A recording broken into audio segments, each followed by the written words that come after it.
Hello guys, welcome back to this channel. In today's tutorial, I'm going to show you a dress to impress hack to create bloody hands.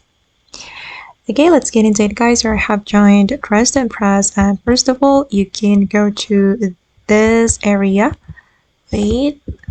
Okay, and then you can wear this hand sock. Okay, this one. And we're going to remove the fur. So I'm going to click on fur, and then I'm going to change the color to this one, or the color which is similar with our skin tone. Okay, this one.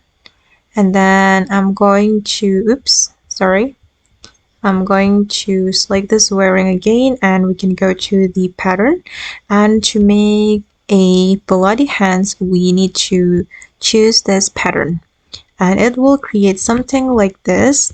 And then to make it more natural, I'm going to use another outfit. I'm going to grab a sleeve. Wait, let me choose this one. Okay, and as you can see guys, that the bloody hands have been created. Okay guys, and that's all the way to create a bloody hands on dress to impress. I hope this video will be useful for you. Thank you so much for watching, and bye.